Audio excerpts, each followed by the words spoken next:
Para el día de hoy tenemos nuestro estudio El Misterio Revelado.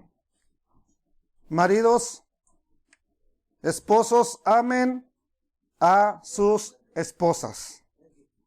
¿Por qué? Porque vamos a ver de qué se trata ese misterio, y se trata de un esposo amando a una esposa. Así que hagamos una tefilá, una oración al Padre Eterno y supliquemos, pues, que Él nos mantenga despiertos primero, ¿verdad? Y también que nos ayude a entender el mensaje.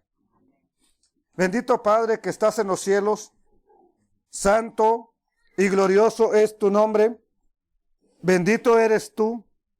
Exalto tu nombre porque solo tú pudiste esconder todas las cosas desde los tiempos antiguos y empezar a revelarlos cuando a ti te plació hacerlo. Bendito eres porque en tu misericordia nos has mostrado este mensaje. Has usado a personas también para hablarme acerca de esto. Y te damos gracias por todo ello. En el nombre de nuestro Mesías y Salvador, Yeshua. Amén. Bendito Padre Celestial. Amén. Entonces, por la bendita gracia del Padre Eterno, esa gracia que ha derramado a través del Mesías, del Salvador, el día de hoy quisiera hablar de un misterio de la Biblia. Pero ese misterio ya está revelado. Ya está aclarado, así que solamente trataremos de ver la historia impresionante que encierra ese misterio. Sin duda, el libro de Oseas es una de las historias más sorprendentes que existen en las Sagradas Escrituras. Esta historia nos va a mostrar el gran amor con que el Padre Eterno te ha amado. Por eso dice su palabra, con amor eterno te he amado, por tanto te prolongué mi misericordia, dice Adonai. Entonces esperamos que este consejo de esta palabra sea una bendición, que pueda dar fruto en abundancia y que seamos parte de la restauración de todas las cosas que hablaron los profetas. Si esta historia que vamos a tratar, como dicen los teólogos, es un resumen de los 66 libros que hay en la Biblia. La Biblia se compone de historias. 66 libros que tiene la palabra del Eterno. Pero en esta ocasión vamos a hablar de algo bien sorprendente. En esta historia que vamos a tratar hoy, pareciera que es el tema central de la Biblia. Porque si usted lee la Biblia desde Génesis hasta Revelaciones, el tema que va a sobresalir, el tema que va a encontrar es que el Padre Eterno ama a un pueblo, ama a una familia, ama a unas personas. Entonces, este estudio es un resumen de lo que hasta ahora el Eterno me ha mostrado en su palabra. Esta es la portada de la película, ¿ok? De la película de Oseas, la historia de Oseas. Ya la tengo, si alguien quisiera verla, ¿verdad? Solamente está con subtítulos en español. Y esta es la historia sorprendente de Oseas. Bendito sea el Rey de la Gloria. Entonces, en un solo capítulo, de un libro de la Biblia, quiero mostrarles esta historia de amor. Y como le dije, si a usted le gustan las novelas, no se puede perder uno solo de estos estudios. ¿Por qué? Porque esto habla prácticamente de una novela. Entonces, con solamente leer ese capítulo el día de hoy, vamos a darnos cuenta de que la Biblia está conformada actualmente por capítulos y versículos, aunque aclaro, es un poco riesgoso hablar solamente de un capítulo. ¿Por qué? Porque podríamos torcerlo. Pero por eso les dije, si estudiamos toda la Biblia y si estudiamos todo el libro, nos vamos a dar cuenta de qué trata toda esa historia. Solamente que hoy, como es una introducción, Solamente vamos a centrarnos en el primer capítulo. Pero como saben, siempre tengo algo más antes. Entonces, amados hermanos, si solamente les declarara un versículo, podríamos torcer la Escritura y crear nuestra propia doctrina, crear nuestra propia religión y hacer lo que más quisiéramos. Entonces, por eso vemos que en cada religión se basan de un versículo de aquí y ese es su lema. Se basan en un profeta, se basan en esto, se basan en lo otro y ese es su lema y de ahí no lo sacas. Y así pues cada quien puede inventar su propia religión. Y como la mayoría de las personas no conocen el contexto de lo que se les predica, por eso mismo se inventan los predicadores un sinfín de cosas que ni son bíblicas. Entonces, gracias al Todopoderoso tenemos la Biblia. La podemos leer cuando antes hubo tiempos de la historia que no se pudo. Hoy la tenemos.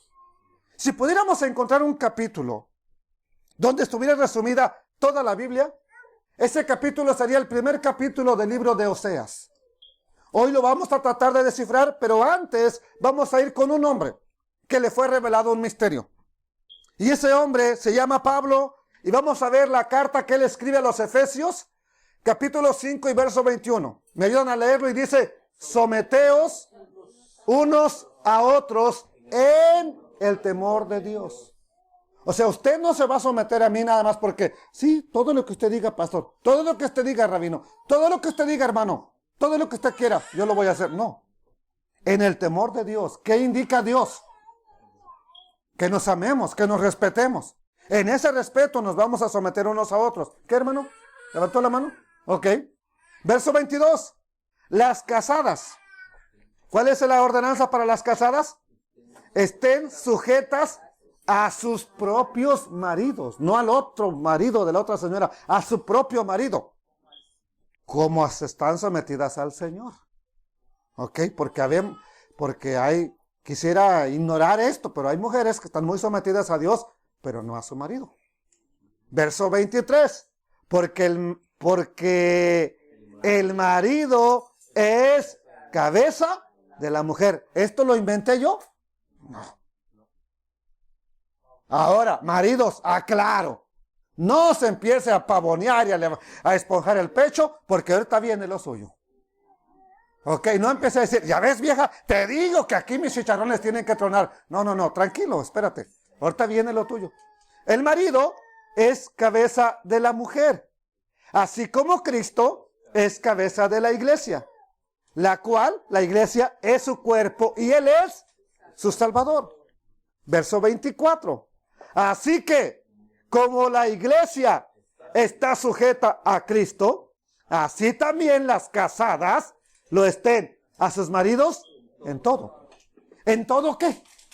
En todo lo que es bueno, en todo lo que es puro, en todo lo que es amable. Si tu marido te dice, vete y me vendes este kilo de marihuana, no tienes que hacerlo. Si tu marido te dice, ve y prostitúyete para que me des de comer, no tienes que hacerlo. Estar sometidas a su marido como la iglesia. ¿En qué está sometida la iglesia a Cristo? Se supone que en la palabra, pero esa es una mentira. La iglesia no se sujeta al Mesías. No le hace caso a su palabra. Por eso estamos como estamos. Verso 26. Dice que, verso 25, maridos, amad a vuestras mujeres, así como Cristo amó. Ok. ¿Cómo ha tratado Cristo a la iglesia? Iglesia terca, tonta. ¿Así le dice Cristo? No sirves para nada. ¿Así le dice Cristo? ¿Cómo tendríamos que amar a nuestras esposas? ¿Gritándoles? ¿Obligándolas a hacer las cosas? ¿Cómo tendríamos que amarlas? Bueno, aquí está el parámetro. Nada más como Cristo amó a la iglesia y se entregó a sí mismo por ella. Si usted hoy descubre cómo Cristo amó a la iglesia, la tenemos hecha. Si usted, marido, descubre cómo Cristo amó a la iglesia, la tenemos hecha. Y se entregó a sí mismo por ella, ¿para qué? Para santificarla. Habiéndola purificado con el lavamiento del agua ¿con qué la purifica? Con la palabra. Verso 27, a fin de presentársela a sí mismo una iglesia gloriosa, así como usted quiere una esposa gloriosa, que no lo engañe, que no le mienta, que no se gaste el cheque. También Cristo quiere una iglesia gloriosa, sin mancha, sin arruga ni cosa semejante, sino que fuere santa y sin mancha. Verso 28. Así también, como lo hizo Cristo. ¿Ok? Maridos deben amar a sus mujeres como a sus mismos cuerpos. ¿Qué hace el marido con su cuerpo?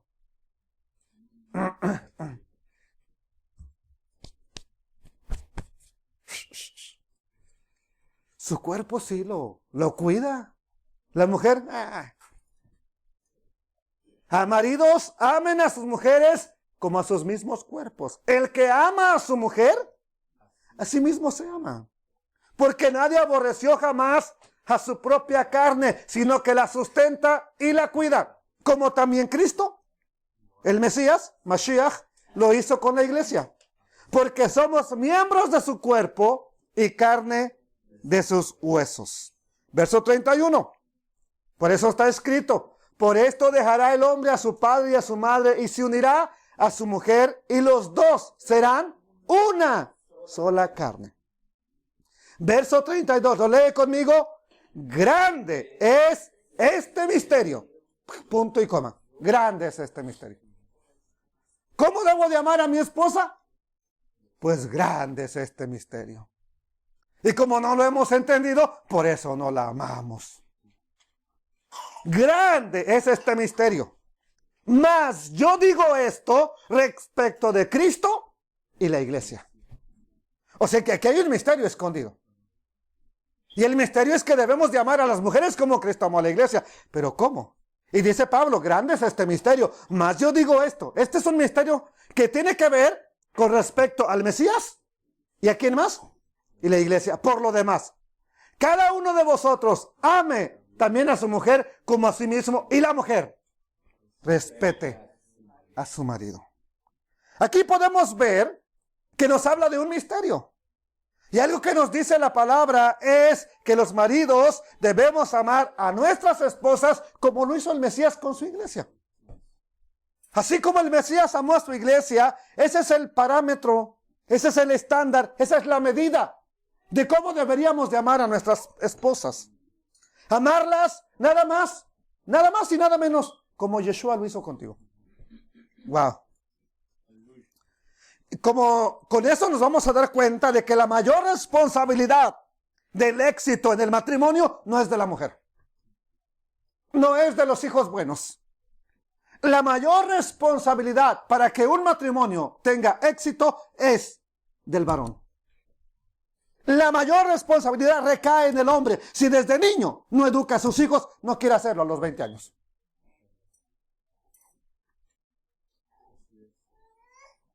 Es del marido la responsabilidad. Hay que amar a nuestras esposas nada más como Yeshua lo hizo. Y aunque no es el tema que vamos a analizar exactamente, en este contexto que Pablo dice, grande es este misterio, mas yo digo esto respecto del Mesías y la iglesia, es grande el misterio. O sea que este misterio se refiere a la relación del Mesías y la iglesia.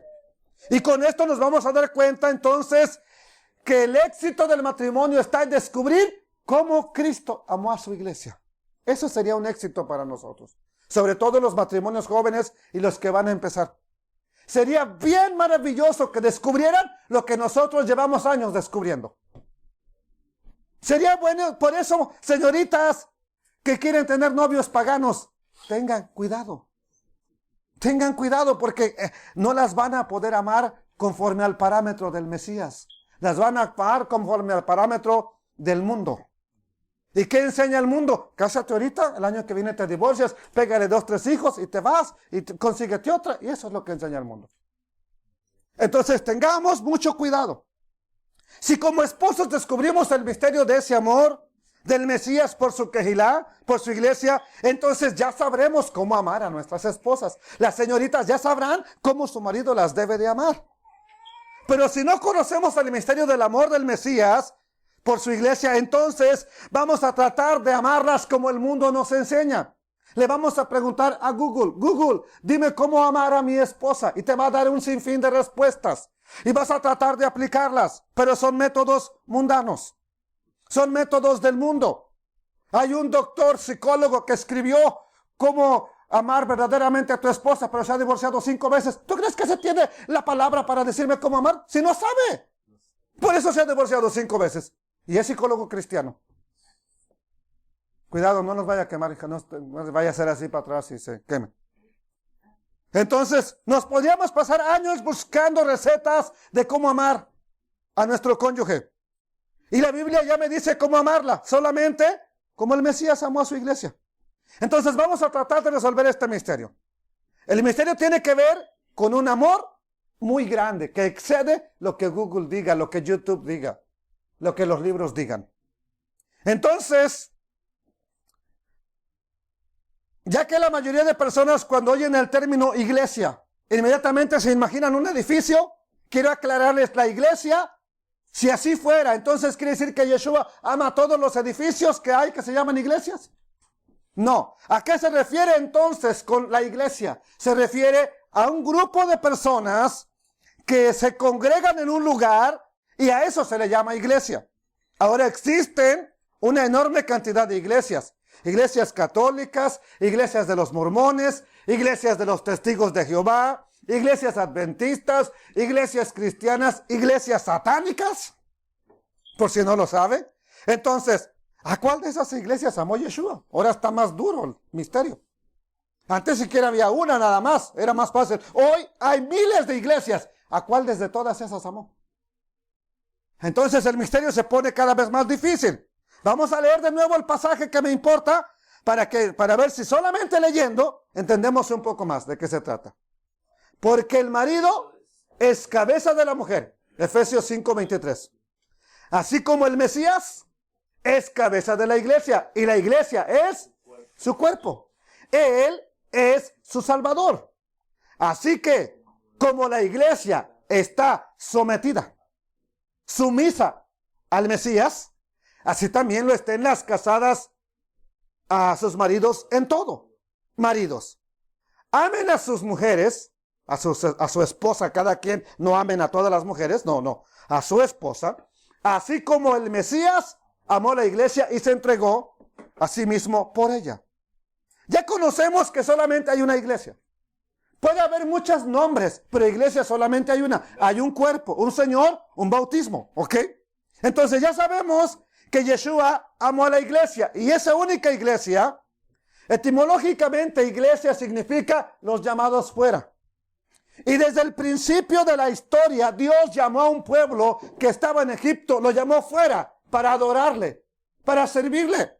Ese es el pueblo de Israel. Y ahora, los que quieran ser la iglesia del Mesías, se unen a ese pueblo. Para mayor información de la iglesia, solicite o vea el estudio. La iglesia de Yeshua comenzó con su muerte, ¿ok? O comenzó después de él. Les recomiendo que busque esa conferencia ahí en nuestras páginas, en nuestro canal. Pero repito, la palabra iglesia solamente es un grupo de personas que se reúnen en un lugar. Así que vamos a tratar de ver ese misterio. Dice Efesios capítulo 3 y verso 1. Porque Pablo nos dice, yo ya les escribí de este misterio. ¿A dónde nos escribió de este misterio? Vamos al capítulo 3, estábamos en el capítulo 5. Y en el capítulo 3, verso 1 dice, por esta causa, yo, ¿quién? Pablo. ¿Quién es Pablo? El enviado a predicarle a los gentiles. Pedro fue enviado a predicarle a los judíos. Pablo fue enviado a predicarle a todos los que estaban fuera de Judá. ¿Ok? Por esta causa, ¿cuál causa? Ahorita la vamos a ver. Yo, Pablo, prisionero, esta carta la escribe desde la prisión de Roma. Él está prisionero. Prisionero de Cristo Jesús, no dice de Nerón. Por vosotros, los quienes, le está escribiendo una iglesia de origen gentil. Si es que habéis oído de la administración de la gracia de Dios que me fue dada para con ustedes, los que no son de origen judío. Ok, verso 3. Que por revelación, ¿qué dice Pablo? Me fue declarado el misterio, como antes lo he escrito brevemente. Verso 4. ¿Qué nos dice el verso 4? Leyendo. O sea, ustedes pueden leerlo y se van a dar cuenta de cuál es el misterio. Leyendo. Lo cual podéis entender cuál sea mi conocimiento en el misterio. ¿De qué? En el capítulo 5, ¿qué dijo Pablo? Este es un misterio grande. Pero yo digo que este misterio es en relación del Mesías y su iglesia. Ahora aquí Pablo nos dice, ¿cuál es mi conocimiento del misterio de ese Mesías? Misterio, capítulo 3, verso 5, que en otras generaciones, que dice, no se dio a conocer a los hijos de los hombres. O sea que hay un tiempo en que Dios dijo, hoy quiero que se empiece a revelar. Antes, por más que lo hubiéramos buscado, no se hubiera podido. Misterio, que en otras generaciones no se dio a conocer a los hijos de los hombres, como ahora. Es revelado a sus santos, ¿quiénes? Apóstoles y profetas. ¿Quién se los reveló? El Espíritu. Ahora si viene, aquí viene este famoso misterio. ¿Cuál es el misterio? Versículo 6, póngale atención. El misterio, ¿cuál es? 1, 2, 3. Que los gentiles son coherederos y miembros del mismo cuerpo y copartícipes de las promesas en el Mesías Yeshua por medio del Evangelio, del cual, de este Evangelio, yo fui hecho ministro por el don de la gracia de Dios que me ha sido dada según la operación de su poder. Bueno, aquí está el misterio. Versículo 6. Ese es el misterio. Ahora dígame, ¿quién entendió qué es el misterio ya? Sigue siendo a veces un misterio. El problema es que la gente dice, amén, hermano. Y ya, el pastor se sigue. El predicador sigue y como si todos hubiéramos entendido. Y le aseguro que la mayoría de nosotros no entendió todavía cuál es el misterio. Entonces, amados hermanos, si solamente lo hubiéramos entendido desde hace tiempo, ya pudiéramos amar a nuestras esposas como nos dice la palabra, como Cristo amó a su iglesia. Quiero que se den cuenta cuál es el problema de la religión. En la religión se dice un texto y se le pone énfasis y dale gloria a Dios y amén y gloria a Dios y aleluya. Amén, hermano. Y ya, pasemos a lo siguiente. ¿Quién entendió? Nadie. Pero la mayoría dijo amén. Entonces, solamente se recitan textos en las iglesias y la mayoría de las personas, amén, amén, aunque no entendimos nada. Y lo mismo sucede con los que se llaman judíos mesiánicos. Te dan una tremenda revelación ahí que la sacan de no sé qué roe y shalom, shalom alejem, shalom ubrahai, y ya, amén, amén, amén. Así dicen, ya. ¿Y qué dijo? Pues sepa, yo no sé qué dijo. Entonces, amados hermanos, vamos a tratar de entender palabra por palabra qué está diciendo Pablo, para que entendamos el misterio. Vamos a tratar de entenderlo como él lo entendía. Si no lo hacemos así, solamente vamos a decir amén a algo que no entendimos posiblemente. Y lo voy a leer más despacio, nada más, a ver si lo captamos. Dice el verso 4, leyendo. Léanlo. Lo cual pueden entender cuál sea mi conocimiento en el misterio. Pero dije que iba a ser más despacio, ¿verdad? Leyendo. Lo cual pueden entender cuál es mi conocimiento en el misterio de Cristo. Verso 5, misterio que en otras generaciones no se dio a conocer a los hijos de los hombres. Salud. Como ahora es revelado, ¿a quién? A los apóstoles. ¿Y cuáles profetas? Los que vinieron después de ellos, no antes. A sus santos apóstoles y profetas, ¿por qué les fue revelado? Por el Espíritu. Y luego nos dice en el versículo 5, misterio que en otras generaciones no se dio a conocer. Ahora, una pregunta. ¿Hace cuánto tiempo Pablo escribió esto? Pues tiene alrededor de 2000 años. Se escribió entre el año 60 y el año 65 esta carta, es lo que dicen los teólogos. de la era del Mesías. O sea, Yeshua murió en el año 30, año 33, como 33 años, como 30 años después, está escribiendo Pablo esta carta, después de que muere Jesús. 30 años después. La edad que tiene Mauro, posiblemente la edad que tienen la mayoría de ustedes, que son adultos, los jóvenes también jóvenes, ¿ok?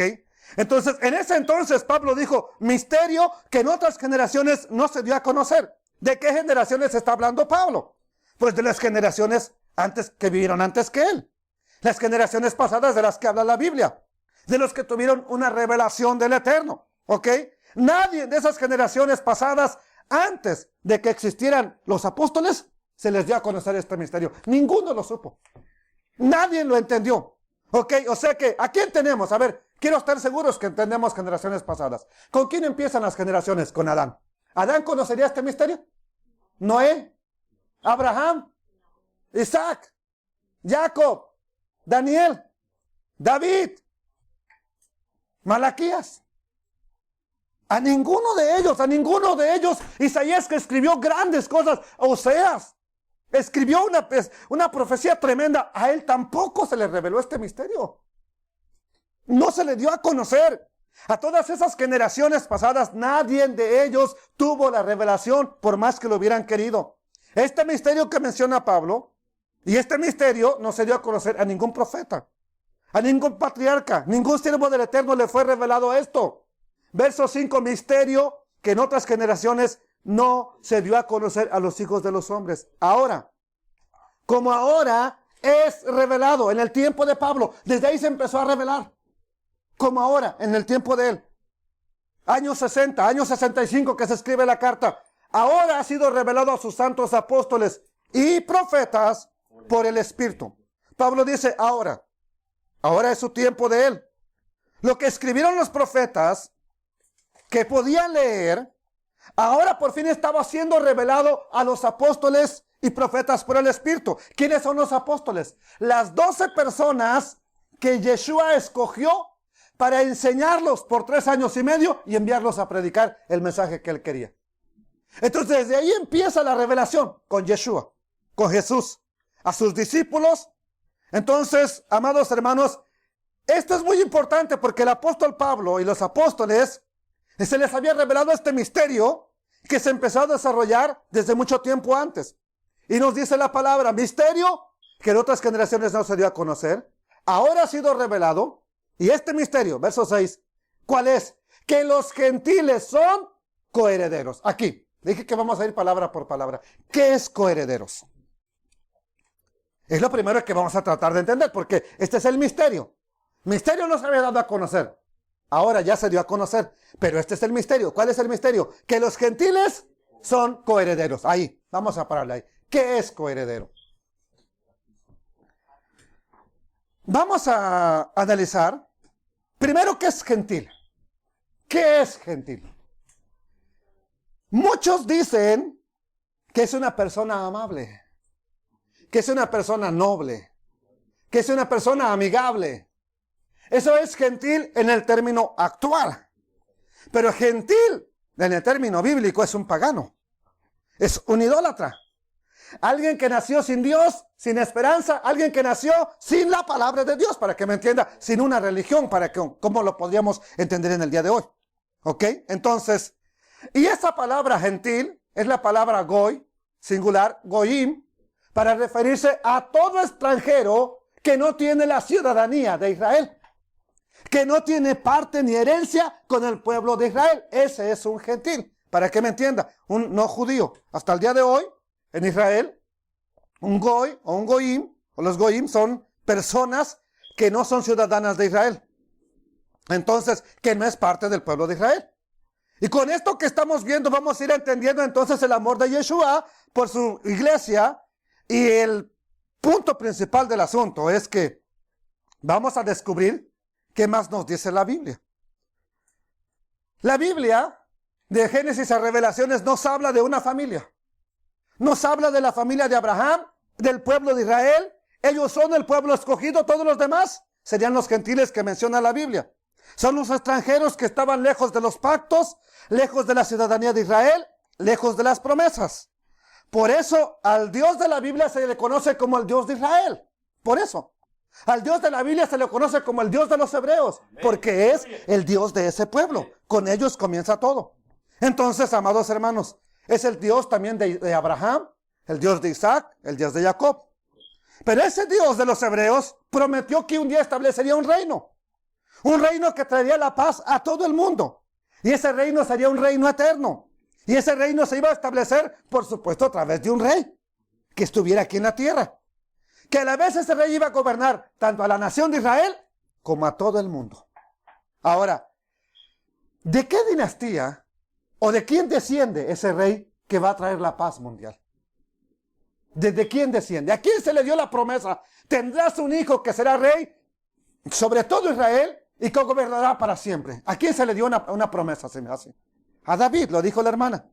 Entonces el tema central de la Biblia es el mensaje que se centra en la promesa dada a David, que va a venir un hijo de David, un descendiente de David, que va a traer la paz a todo el mundo, que va a traer la reconciliación, que va a ser un reino eterno. Y con eso en mente vamos a ir entendiendo esto que dice Pablo, que ahora los gentiles que creen en este Mesías Yeshua son coherederos.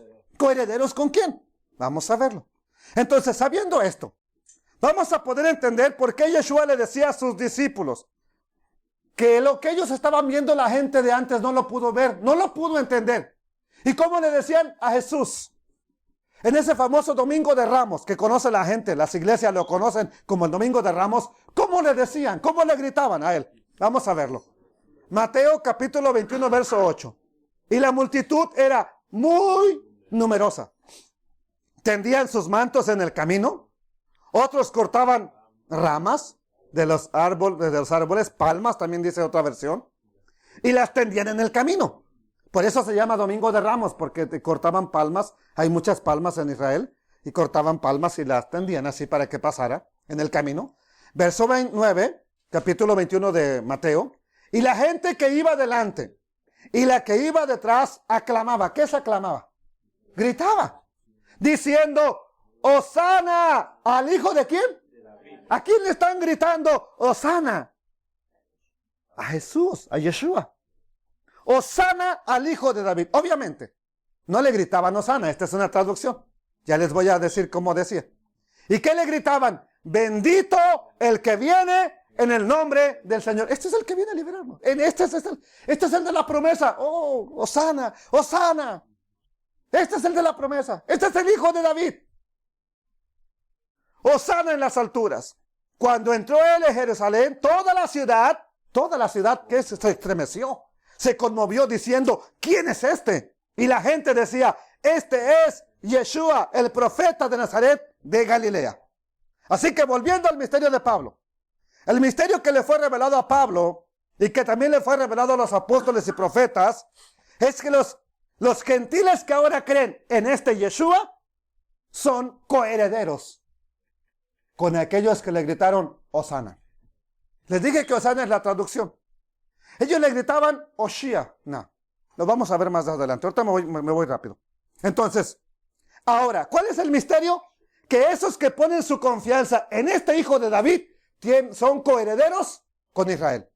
Ok, ¿y qué es lo que nos dijo Pablo? Que los gentiles, que por supuesto que ahora están viniendo al Mesías, son coherederos y miembros del mismo cuerpo. ¿Cuál es ese cuerpo? Su iglesia, dijo. Y son copartícipes de las promesas en Cristo Jesús por medio del Evangelio. Entonces el misterio es que los gentiles son coherederos, son miembros del mismo cuerpo, pero ¿cuál cuerpo? ¿A cuál cuerpo se refiere?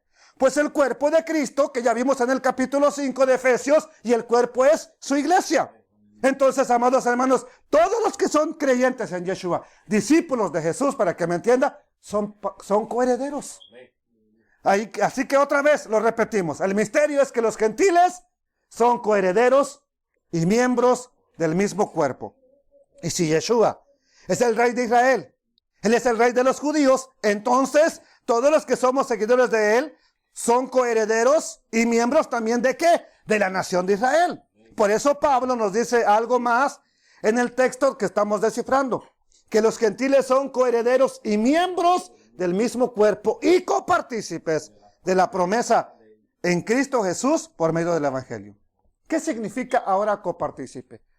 Primero, coheredero. Persona que tiene también, vamos a ver un ejemplo. Muere un hombre rico y tiene 5 hijos en casa, pero por allá tiene otro con otra mujer y otro con otra mujer y otro con otra mujer. En total tiene 8. Estos de la casa no saben que tuvo otros 3 hijos más. Pero ahora cuando se lee el testamento dice, y a todos mis 8 hijos se les da partes iguales. ¿Cómo que 8 si nomás somos 5? No, es que aquellos 3 también son copartícipes de la promesa. ¿Qué es copartícipe? Que van a participar de la herencia que dejó su padre. Que ahora pueden participar. Antes no los conocieron como hijos, eran bastardos. Pero ahora que murió el padre, dice, son copartícipes. Esa es la palabra copartícipe. Que ahora podemos disfrutar de las bendiciones que se les fueron dadas a Israel, que nada más eran para Israel. Usted ahora puede acercarse al Padre y decirle, Padre, necesito de ti, cuando antes no podíamos. Amados hermanos, eso es ser copartícipe. ¿Qué más? Miembros del mismo cuerpo. Somos miembros de un cuerpo aquí. ¿Ok? Y los que vengan también, y los que también están en otro lugar también. Entonces, amados hermanos, ¿por qué somos coherederos y copartícipes si las promesas del pacto fueron dadas a Israel? Los que no nacimos como Israel, venimos de un contexto gentil, extranjero. ¿Por qué estamos ahora incluidos? Bueno, esa es la parte del misterio en que el Mesías amó a su iglesia de tal manera que todo el que entra a su iglesia, Él le da la oportunidad de participar de la herencia. Y la iglesia son los llamados fuera. Por ejemplo, entonces ya lo vimos que el Eterno llama a su pueblo de Egipto, lo saca fuera. Ahora, todo el que está llamando fuera de tu sistema, de tu dominio, de tu mundo, ven a Él, deposita tu fe en Él, deposita tu fe en el Mesías de Israel. Él te hace parte de su pueblo. ¿Cuál pueblo? El que Él está salvando. Entonces, ¿cómo fueron incluidos los que no eran Israel en este cuerpo? Para entenderlo y para que quede más claro, vamos a tener que ir a ese capítulo de la Biblia que les mencioné. Ese es el libro de Oseas y vamos a tener que estudiar lo que él escribió en el primer capítulo y con eso vamos a aclarar un poco de lo que es ese misterio. ¿Quiénes son los gentiles? ¿Quiénes son la iglesia? ¿Quién es Israel? ¿Quién es el rey de los judíos? En este libro de Oseas vamos a entender mucho más y vamos a entender de qué se trata, no nada más el misterio, toda la Biblia.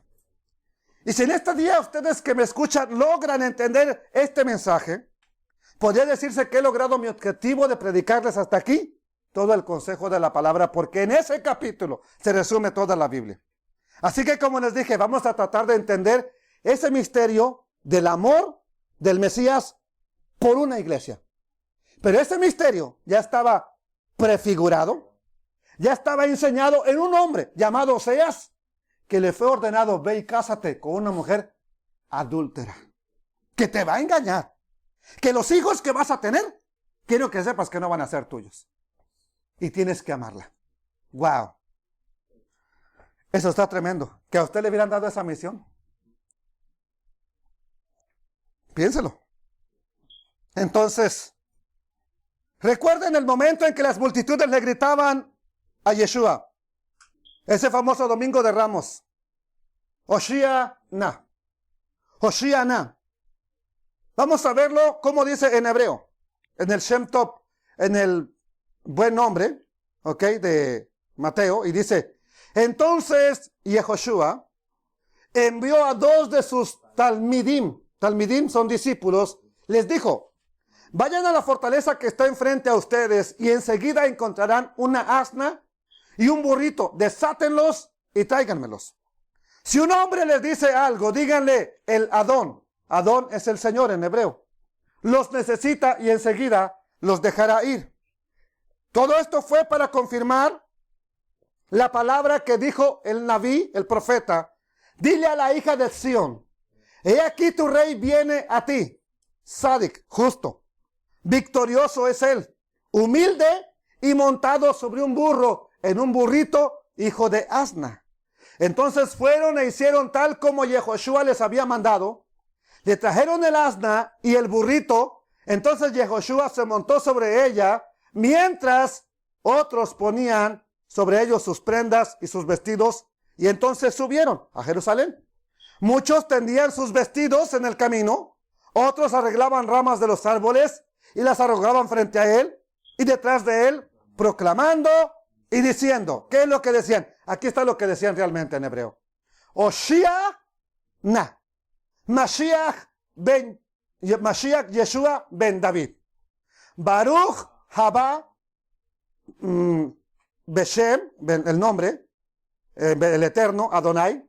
Oshia na Moshiainu. ¿Qué es lo que quiere decir? Por favor, libéranos. ¿Libéranos de quién? ¿Quién estaba gobernando sobre ellos? Roma. Por favor, libéranos. Mashiach es libertador también. Libertador, Yeshua es libertador del mundo. Bendito. Baruch es bendito. Abba, el que viene en el nombre del Señor. Y luego les decía, por favor, libéranos. Moshiainu, Mesías nuestro. Por favor, libéranos. Sé glorificado en los cielos y en la tierra. Esta es la traducción apropiada del hebreo. ¿Cómo le gritaban? Oshiana. ¿Cómo se dice el nombre de Oseas en hebreo? Oshia. Entonces, Oshia, Oseas y Yeshua comparten la misma raíz etimológica. Y por eso Yeshua viene a hacer lo mismo que hizo Oseas. Viene a hablarnos de lo mismo. La gente le estaba gritando, sálvanos, por favor. Las multitudes le gritaban, sálvanos. Y toda la ciudad se conmovió, tanto que los líderes, dice Lucas 19, hablando del mismo pasaje, le fueron a decir a Yeshua, calla a esta gente, ¿no oyes todo lo que gritan? Todo lo que están gritando, si ellos callan, las piedras clamarían. Si ellos los mando callar, las piedras gritarían. Entonces, ¿qué le gritaban las multitudes? Oshiana, sálvanos por favor, hijo de David. Ahora, ¿de qué les estaban gritando las multitudes que los salvara? Del imperio de Roma, de las naciones que los estaban gobernando, de la gente que estaba siendo unos tiranos sobre de ellos. Entra a Jerusalén, montado en un asno, aún lloró por la ciudad de Jerusalén, y la historia parece que no terminó muy bien. ¿Qué pasa después de que entra a Jerusalén, de que llora por Jerusalén? ¿Qué ocurre días después, a los 8 días? ¿Qué le hicieron? Lo mataron. Entonces parece ser que la historia no termina tan bien. ¿Por qué? Al que le gritaban, libéranos por favor, ¿qué le sucedió? De los que pedía que lo liberaran, esos mismos lo mataron, los romanos. Oiga, qué tremendo. Entonces, hubo una decepción total. No, le pedimos que nos salvara y lo mataron ellos mismos. Sus mismos discípulos, ¿qué pasó con ellos? Nosotros creíamos que él era el que nos iba a salvar. No, ya hace 3 días que murió. En sí, esa es la sensación que tienen la mayoría de personas de que nada más murió y resucitó ya. Todo quedó igual, se fue para el cielo, aquí quedó todo hecho un desastre. ¿Cuándo vuelve? No sé. Entonces, este ha sido el mensaje trascendental que los apóstoles han estado predicando. Yeshua resucitó, un día va a regresar, y la verdad, parece que está tardando mucho, pero él sabe por qué. Entonces, recuerden nada más lo que nos dijo Pedro, y aquí voy a hacer una pausa.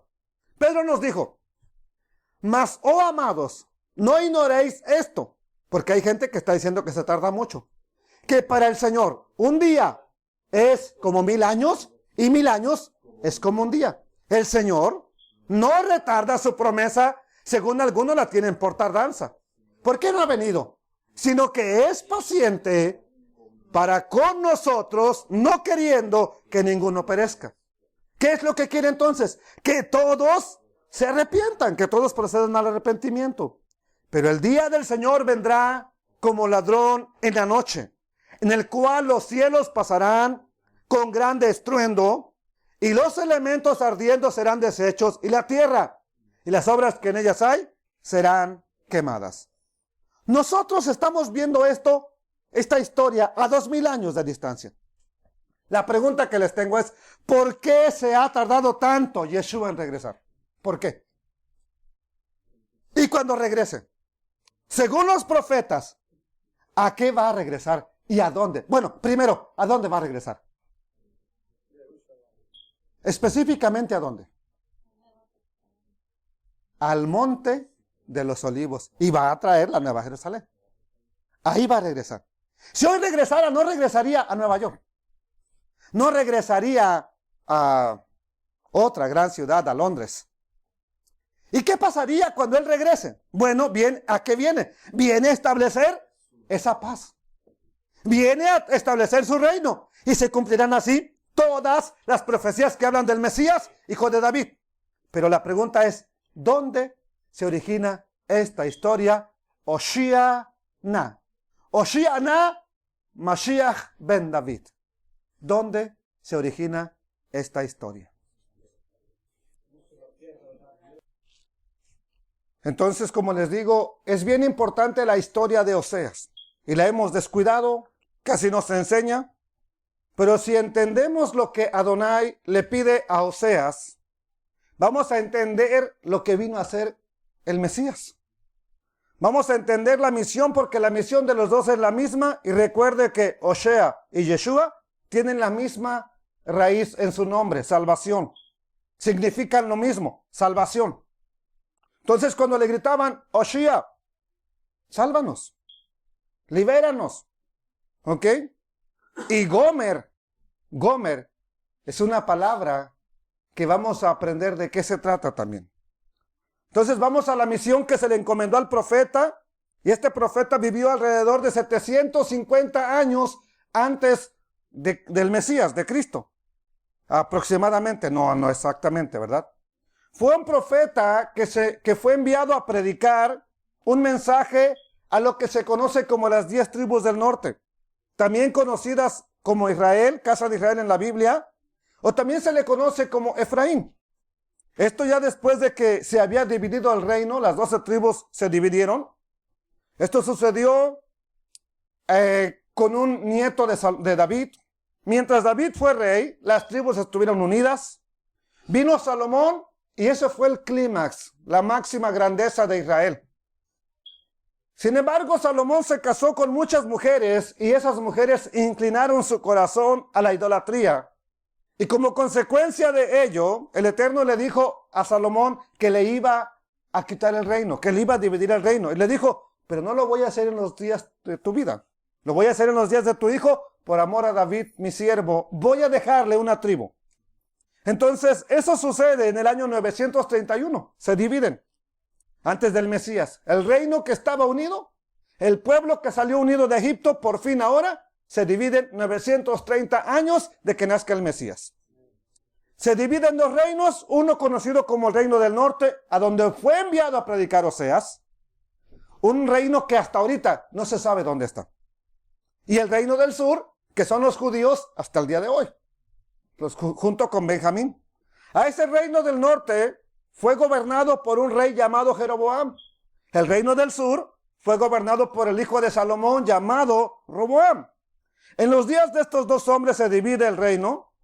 Quieren pelear, el Eterno les dice que no lo hagan, ¿ok?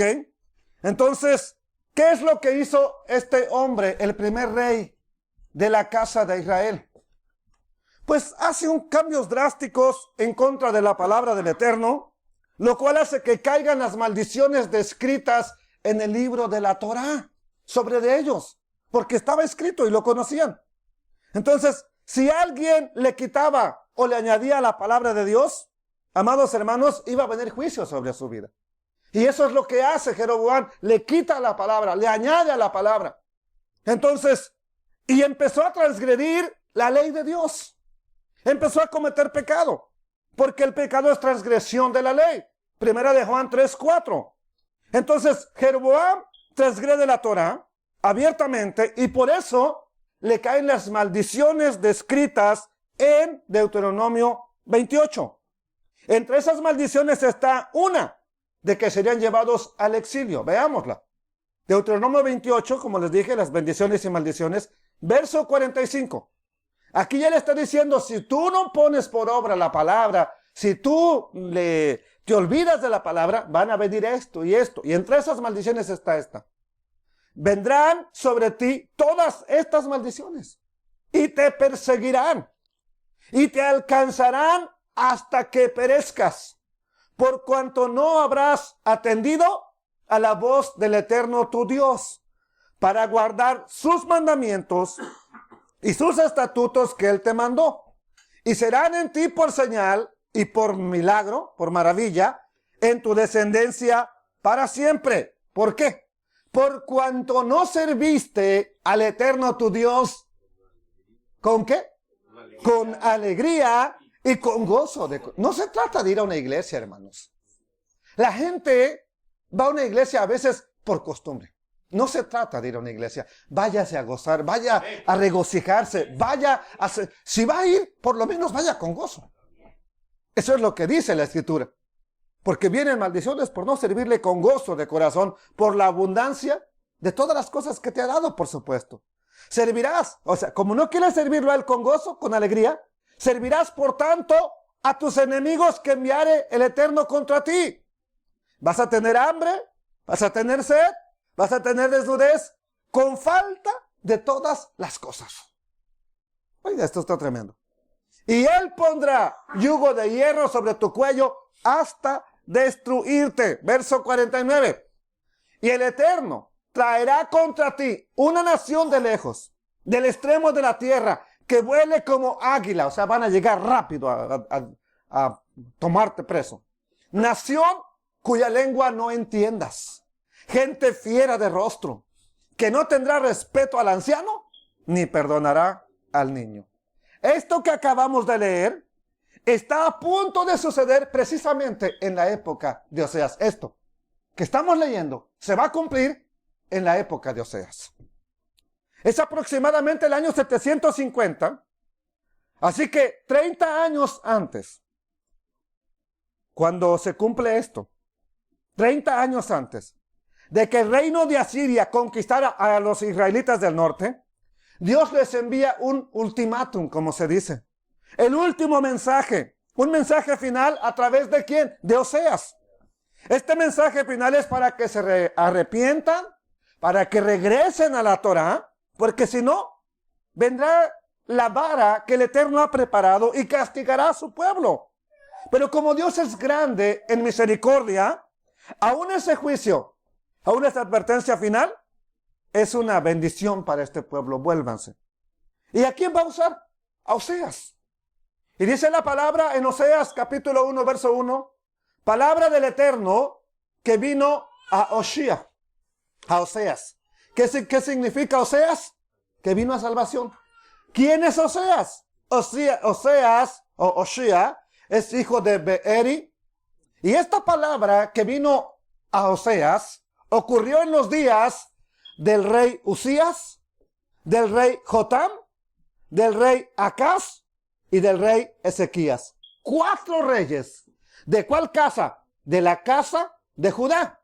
Y también ocurrieron en los días de un rey llamado Jeroboam, hijo de Joás, rey de Israel. Este ya no es Jeroboam, el primero que hizo los becerros de oro. Este ya es otro Jeroboam. Pero en los días de este Jeroboam, aquí es donde podemos tener una clave para entender lo que dice la Escritura. Unos son los reyes de Judá, otros son los reyes de la casa de Israel. Ya aquí vamos viendo entonces que cuando el Eterno le hable a la casa de Israel, se refiere a las 10 tribus que fueron llevadas cautivas.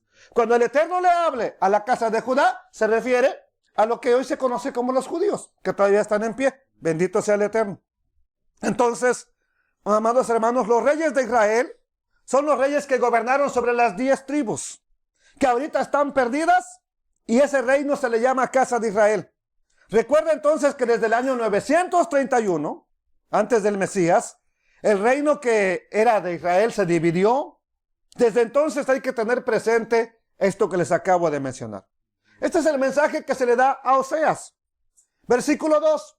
El principio de la palabra de Adonai por medio de Oseas. Dijo el Eterno ¿a quién? A Oseas. Salvación. Ve. Oseas, ve. Toma a una mujer. ¿Qué cosa? Fornicaria. Que por supuesto tendrá hijos de fornicación. O sea, los hijos que tenga van a ser de engaño.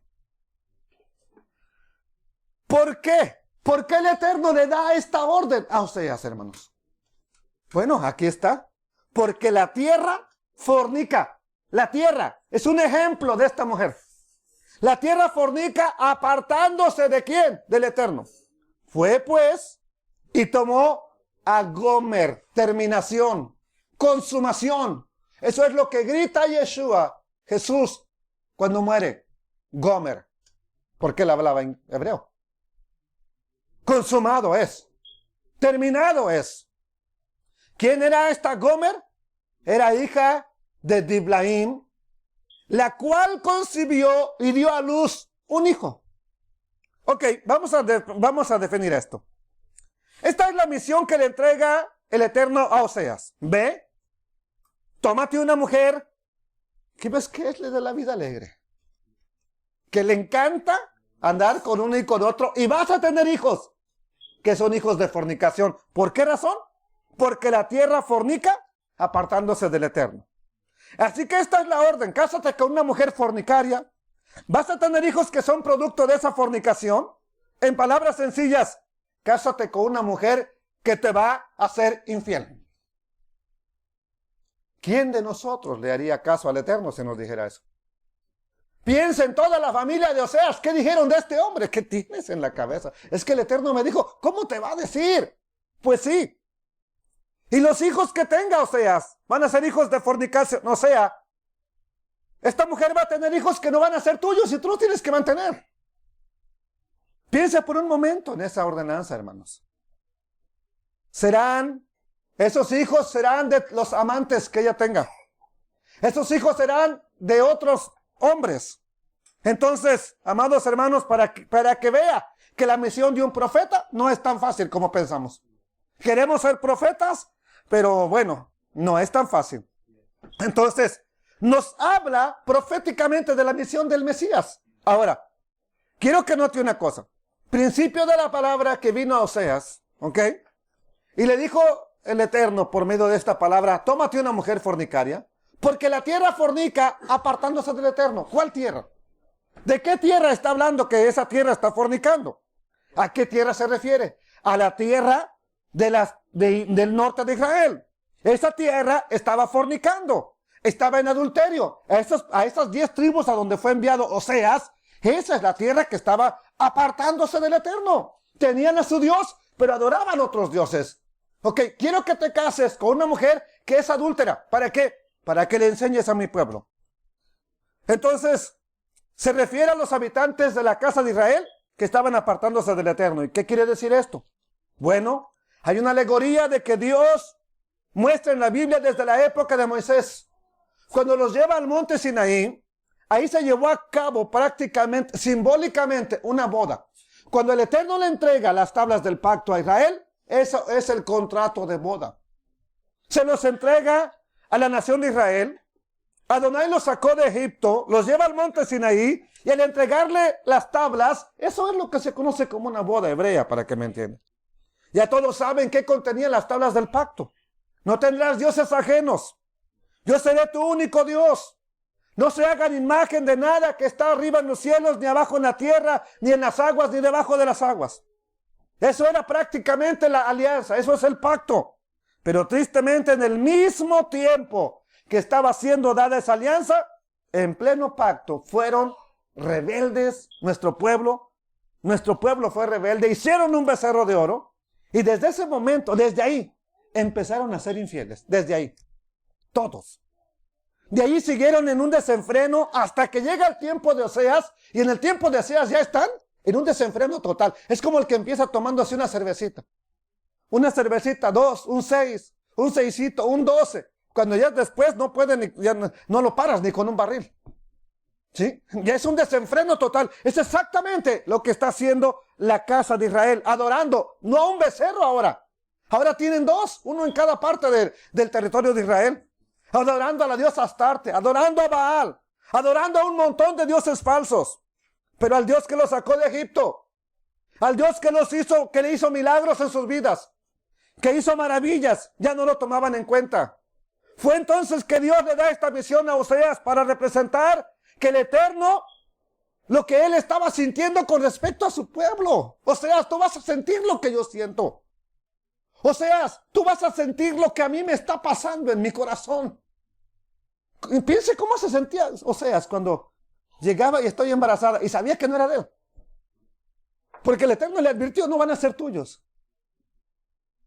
Amados hermanos, por eso le dice a Oseas, ve, cásate con una mujer adúltera. De esa manera Dios nos mostró a través de su profeta un poco de lo que él mismo estaba viviendo. Versículo 3, ¿qué hace Oseas? Oseas 1:3, fue pues, o sea, obedeció, ¿verdad? Y tomó a Gomer, hija de Diblaim, la cual concibió y le dio a luz. Ahora, el Eterno le había advertido que esos hijos iban a ser hijos de fornicación. Entonces, ¿este hijo era de Oseas? No, pues no, era de producto de una fornicación. Y le dijo el Eterno, ponle por nombre Jezreel. Jezreel. ¿Por qué? Porque de aquí a poco yo castigaré la casa de Jehú por causa de la sangre de Jezreel y haré cesar, haré cortar, quitaré. ¿A quién? La casa de Israel. Voy a cortar el reino de la casa de Israel. Ya no habrá reino, ya no habrá reyes, ya no habrá casa de Israel. Los voy a cortar. ¿Por qué? Porque me han abandonado. Entonces por eso le dice, ponle por nombre Jezreel. Jezreel significa en hebreo, Dios sembrará. Es la palabra hebrea 31:57 de la concordancia Strong. Entonces el Eterno está diciendo, Oseas, ese primer hijo de fornicación, ponle por nombre la siembra de Dios. Curioso, pero así le mandó poner el Eterno. ¿Por qué? A lo mejor nosotros no le pondríamos a nuestros hijos así, siembra de Dios, ven para acá. ¿Ok? Sin embargo, Oseas lo hace. ¿Por qué? Porque de aquí a poco castigaré la casa de Jehú, los que ya estaban gobernando, por causa de la sangre que él ha derramado. Y haré cesar, haré quitar el reino de la casa de Israel. Actualmente, en lo que es el norte de Israel, en lo que es Galilea, ahí se encuentra el valle de Jezreel. Ese valle es lo que actualmente se conoce como Armagedón. También se conoce como el valle de Megiddo en la Biblia. Y si ha escuchado de la guerra de Armagedón, incluso hay una película, ese es el valle de Jezreel.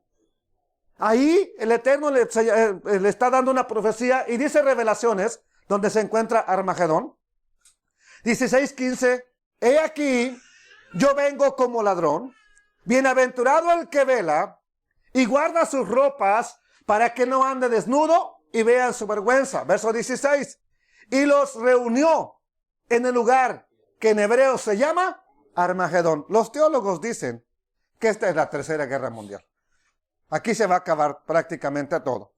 Se cree que este lugar, Armagedón, va a ser ese lugar donde haya un conflicto muy grande. Cuando se reúnan todos para acabar con Judá. Pero el Eterno los salvará por amor de su nombre. Bendito sea el Rey de la Gloria. Entonces, ¿cuál fue la orden del Eterno? Ponle por nombre Jezreel. ¿A ese hijo de qué? De fornicación. Se acabó la casa de Israel.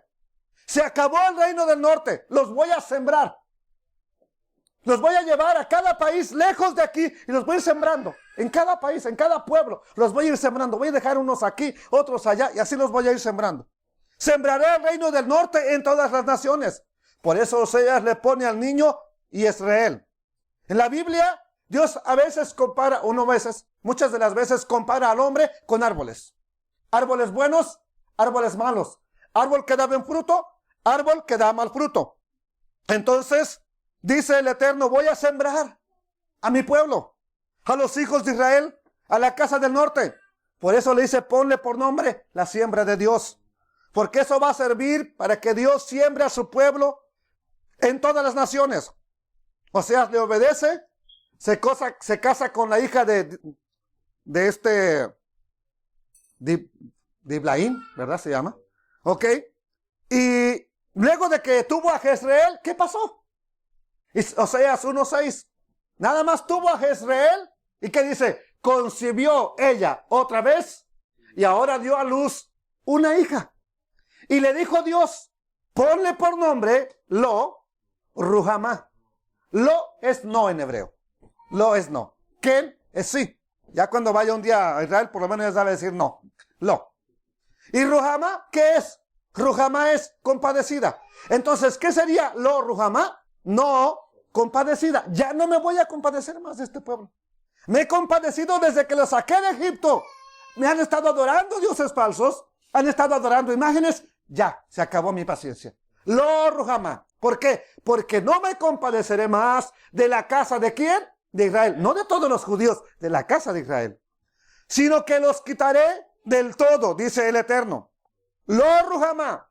¿Qué significa? Significa lo es no, Ruhamá compadecida. Entonces, la no compadecida, a la niña, a esa segunda niña que nace. Oseas, ponle no compadecida. ¿Por qué ese nombre? A ver, ¿por qué? ¿Por qué ese nombre? Porque le dijo el Eterno. El Eterno le dijo, Dios le dijo, no me compadeceré más de la casa de Israel. ¿Quién es la casa de Israel? Las 10 tribus del norte, que están sembradas entre las naciones y que ahorita no sabemos dónde están. A continuación, el Eterno le dice algo sorprendente en el verso 7. Y le dice, más de la casa de Judá tendré misericordia. Ahora, ¿eran más buenos los judíos? No. Ezequiel nos dice que eran más malos todavía. La hermana mayor, ¿verdad? Era más mala. La hermana que miró lo que la otra estaba haciendo era peor. Entonces dice, sin embargo, a los judíos los salvaré por el Eterno su Dios. Y no los salvaré con arco, ni con espada, ni con batalla, ni con caballos, ni con jinetes. A Judá lo salvó en el tiempo del reinado del rey de Judá, llamado Ezequías. Precisamente, uno de los reyes que menciona Oseas, que fue el tiempo de su profecía. ¿Se acuerdan que el último mencionó a Ezequías? Bueno, en el tiempo de Ezequías encontramos que el Eterno salva a Judá, como está diciendo aquí, tal y como lo había prometido. Eso ya lo vimos con detalle caminando en las sendas antiguas. Así que recuerde siempre, Dios promete algo y lo cumple.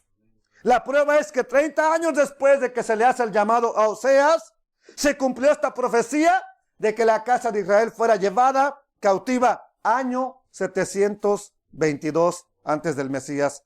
Son llevados cautivos por los asirios, llevándoselos a otros pueblos, los mezclaron con otras gentes y mezclándose sucedió que perdieron su identidad. Amados hermanos, entonces guarde esto en su corazón, dice el verso 8. Nada más destetó a la no compadecida. ¿Y qué hizo? ¿Qué le gustaba a esta mujer? Pues andar con un hombre y con otro. Después de haber destetado a la no compadecida, a lo Ruhamá, concibió y dio a luz otro hijo. Ya llevamos 2 hijos y una mujer aquí. El primero era Israel, la segunda era una hija, lo Ruhamá. Y ahora le dijo el Eterno, ponle por nombre a este hijo Lo Ami. ¿Qué es Lo? No, Ami, pueblo. Porque vosotros no sois mi pueblo, le está diciendo a la casa de Israel, a Efraín, al reino del norte. Ni yo seré vuestro Dios. Entonces, amados hermanos, eso es lo que le está diciendo el Eterno. Ya no voy a ser su Dios, ya no van a ser mi pueblo. Am en hebreo es pueblo. Ami significa mi pueblo. En hebreo los pronombres se ponen como sufijos al final. Entonces no es lo, ami, pueblo, no pueblo mío o no mi pueblo. ¿Qué más le dice el Eterno? ¿Por qué ya no son su pueblo? Si el Eterno dijo que iban a ser su pueblo para siempre, ¿por qué entonces ahora dice ya no son mi pueblo? Bueno, porque ya no le obedecían. Ya no eran instruidos por la palabra del Eterno. Hacían lo que sus reyes querían. Entonces, y es cuando el Eterno les dice en el versículo 9. Amados hermanos, esto es lo que ya vimos que significa lo ami, ¿ok? No pueblo, ¿ok? Y les dice en el versículo 9. Les dice el Eterno. Vamos a ver una cosa nada más. ¿Cómo se llamó el primer hijo? Jezreel, siembra de Dios. Segundo hijo, la segunda hija. Y esto es, amados hermanos, Jezreel, la siembra del Eterno. Ahora van a venir los que son los Ruhamá, los no compadecidos. Al último vienen lo ami. Ya no serían el pueblo del Eterno. Primero, los iba a sembrar entre las naciones. Luego, después de eso, ya no se iba a compadecer de ellos. Tercer lugar, dejarían de ser su pueblo. ¿Por qué? Se volvieron gentiles. A donde los había llevado, mire cómo lo lleva en orden el Eterno. Así como lo lleva. Primero los siembra, ya no se compadece de ellos, dejan de ser su pueblo, porque se asimilan y se vuelven como los demás pueblos. ¿Qué le dice el Eterno a Oseas ahora en el verso 9? El verso 10.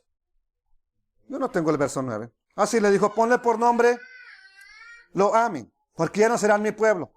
Verso 10, con todo, será el número de los hijos de Israel, ¿como qué?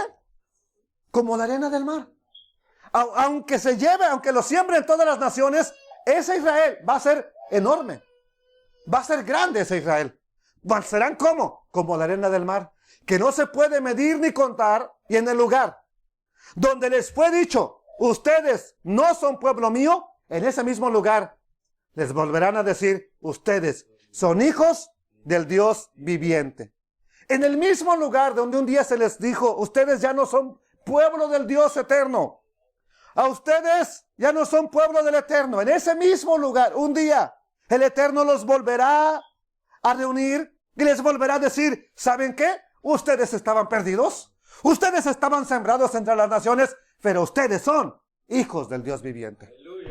Ahora a ver si ya vamos entendiendo el misterio del cual hablaba Pablo. Esos gentiles, ¿quiénes eran? ¿De qué se trata esos gentiles que él se preocupó tanto? Dio su vida por ir a predicarles y que nos llegara este mensaje. ¿Por qué los apóstoles se preocuparon tanto? ¿Quiénes eran esos gentiles? Pues esos que fueron sembrados.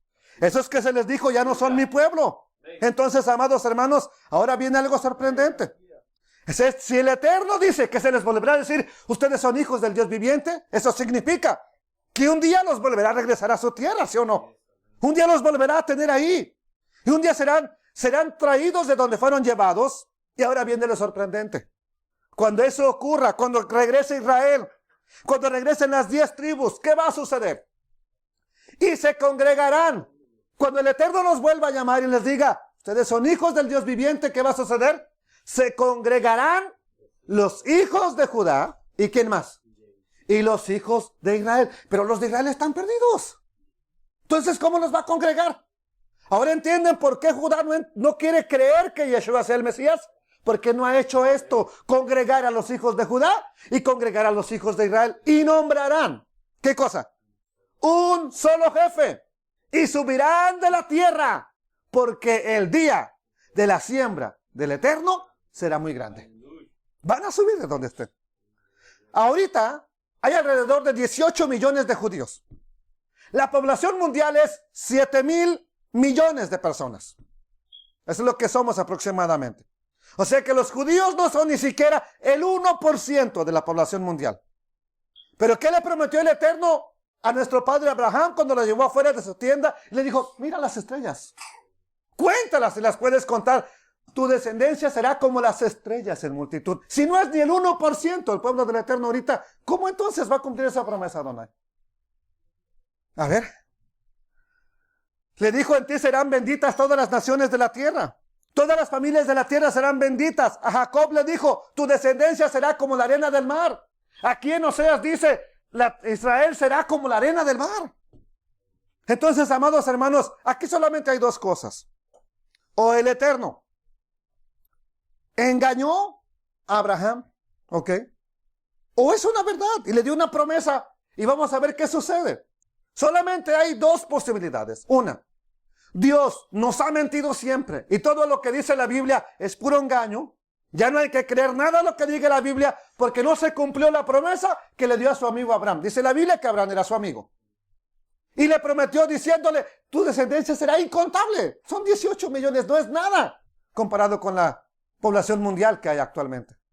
Una de dos, mintió.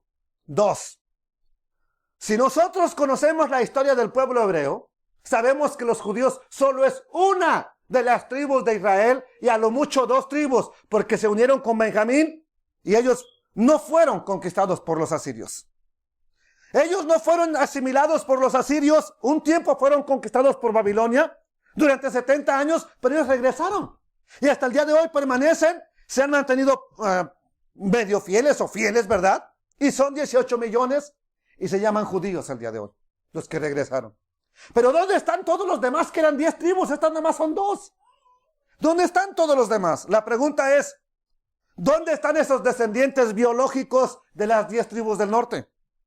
Que eran la mayoría del pueblo de Israel. Según la profecía de Oseas, amados hermanos, ¿dónde están? Ponle al primer hijo Israel. Dios los sembrará. ¿En dónde? En todas las naciones. ¿Eso incluye México? Por supuesto que sí. ¿Eso incluye Estados Unidos? Por supuesto que sí. ¿Eso incluye Guatemala? Claro que sí. Venezuela, Nicaragua, El Salvador, Europa, Rusia. Entonces, amados hermanos, Dios los sembraría entre las naciones. Han andado de un lado para otro esa descendencia, llenos de confusión. Eso lo vamos a ver durante el estudio de verso por verso, dónde exactamente están. Así que, ¿quiénes son los gentiles a los que Pablo les escribe sus cartas y que por cierto iban a una sinagoga?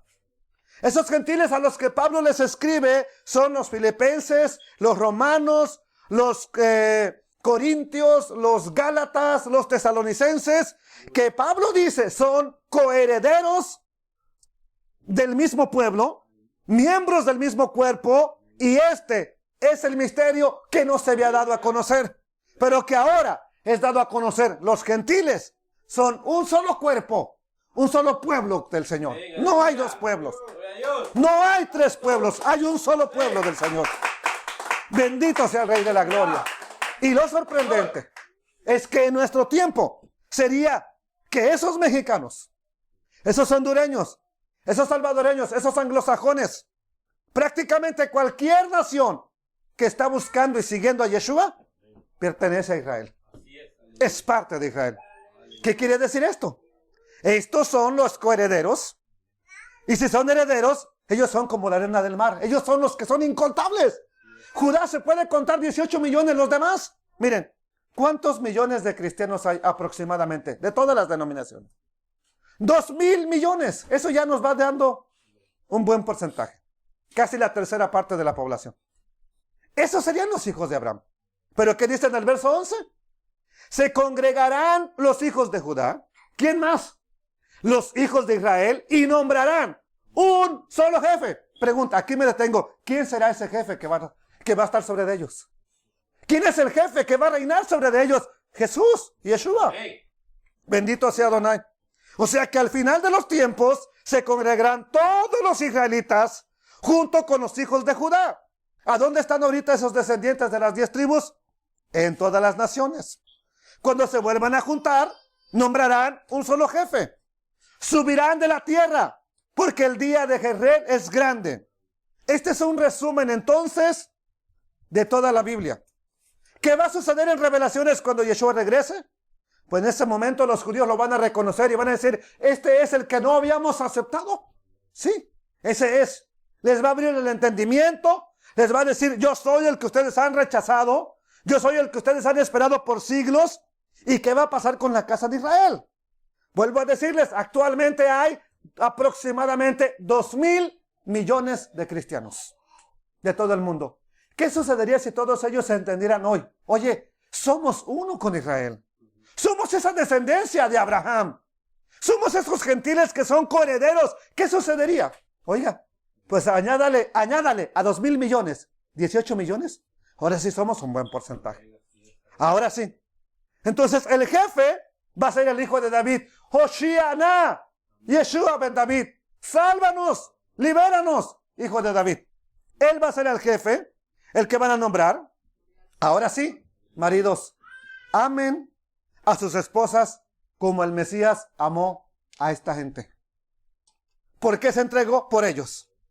Se entregó a sí mismo por ella. ¿Quién es la iglesia? Los que Yeshua ha estado llamando uno atrás de otro. Entonces, si todos los que originalmente eran Israel y nuestros padres fueron llevados a las naciones, adoraron ídolos, perseveraron en toda clase de pecado, Yeshua dio su vida por ellos. ¿Para qué? Para limpiarlos y volverlos a añadir al pueblo de Dios. ¿Ok? Entonces, Yeshua dio su vida por nosotros y aún más, amó a la mujer adúltera hasta el final. A ese pueblo que se perdió lo sigue amando. A ese pueblo que se perdió entre las naciones lo sigue amando. Ahora sí, entendemos el misterio. Amemos como Él, sin medida. Esposos, amemos a nuestras esposas como el Mesías amó a la iglesia. Pero ¿por qué se ha tardado tanto tiempo en regresar? ¿No podía haberlo hecho ya? Bueno, solamente los que han sembrado me van a entender mejor. No siembras hoy y mañana ya estás cosechando, ¿o sí? Claro que no. Es más, hay muchas semillas que se pierden. Las siembras y no nacen. Árboles que se secan.